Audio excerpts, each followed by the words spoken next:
এনেকুৱা cardboard available হৈ থাকে য'তে ত'তে বস্তু আনিলে পায়েই এনেকুৱা কাৰ্ডবোৰ্ড লৈ ল'ব। এইটো মই পাত বনাইছোঁ ডাঠ কাগজৰ পৰা। এইটো পাত বনাবলৈ আপোনালোকক আজি শিকাম। এইটো সৰু হৈছে, মোৰ ফাৰ্ষ্ট বাৰ বনাইছিলোঁ এইটো। মই আকৌ এতিয়া আপোনাক ডাঠ কাগজেৰে কেনেকৈ পাত বনাই মই আপোনালোকক শিকাম। এই চাই যাব আপোনালোকে।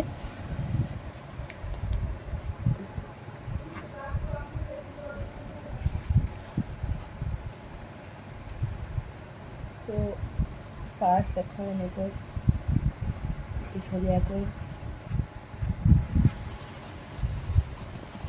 কাটি ল'ব।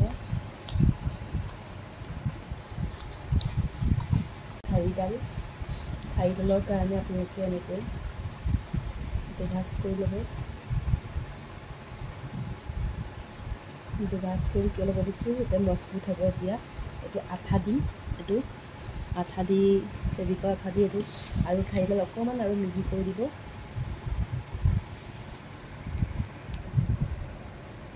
ঠাইখিনি আৰু মিহি কৰিব ল'ব সমানে।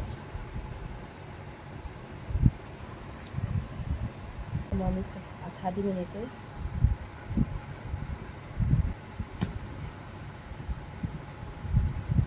তাৰপিছত আপোনালোকে সমানে পাত কাটিব এনেকৈ।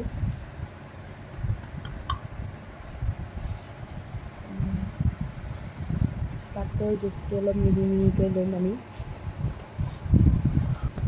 সমানে দেখিছোঁ মই কেনেকৈ সমানে কৰিছোঁ, তেনেকৈ ঠিক তেনেকৈ কৰিব।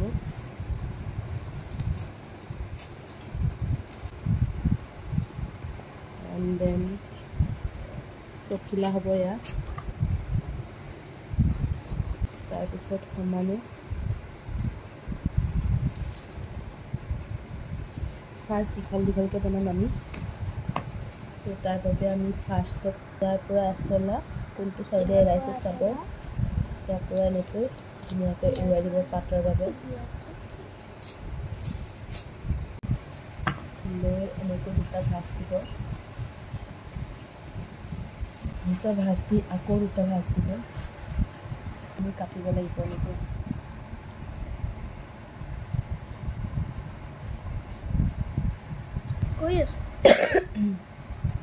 তাৰপিছত আমি এনেকৈ ভিতৰলৈ বগা অংশটো আৰু বাহিৰলৈ এইটো অংশ দি পাতৰ ডিজাইনত আমি কাটিম। এনেকৈ পাতৰ ডিজাইনত কাটিম। এইটো ঠিক তেনেকৈ বগা অংশটো ভিতৰলৈ দি বাহিৰলৈ এইটো অংশ দি পাতৰ ডিজাইনত আমি কাটিম। দেখিছে কি ধুনীয়া দুটা পাত। আৰু পাতটো চাব আপোনালোকে, যদি কিবা টুকুৰা মুখৰা দেখিছে এনেকৈ আপোনালোকে কেঁচিৰ সহায়ত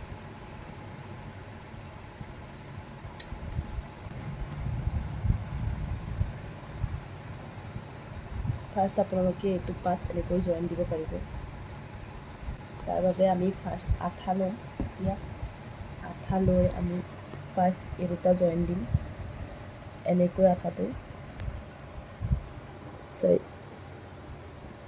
লৈ আপোনালোকে ধুনীয়াকৈ পাতটো জইন দিব। ফাৰ্ষ্ট এডাল ঠাৰি বনাইছিলোঁ, সেই ঠাৰিডাল আমি ইয়াৰ মাজত সোমোৱাই জইন দিম এনেকৈ ফাৰ্ষ্ট গ্ৰাফটো দিম। এই দুটা চাওক আমাৰ কি ধুনীয়া পাত আমাৰ হৈ গ'ল। ঠিক তেনেকৈ দুটা দুটা পাত আমি জইন দি যাম বনাই দিয়া। ঠিক আগৰ দৰেই দেখিছে। এইবাৰ এইটো ছাইডত দিব লাগিব, এনেকৈ ছাইডটো ৰাখা দিব লাগিব। দেখিছে ইয়াৰ অলপমান তলৰ পৰা আমি 1 ইঞ্চি তলৰ পৰা আমি পাতটো বনাব লাগিব। চেম প্ৰচেছেৰে এনেকৈ লগাই দিব পাতবোৰ চাইডে চাইডে। দিছে এইখনত আঠা লগাই পেলাই আপোনালোকে এইটো এনেকৈ মুকুতাই দিব যাতে এটা গ্ৰিপ হয়। দিছে পাতটো কি ধুনীয়া পাত এটা হ'ল। তো আৰু লগাৰ পৰা বহুত ডিজাইন কৰিব পাৰে। এনেকৈ ইয়াত লগাব পাৰে, যিকোনো বস্তু বনাব পাৰে।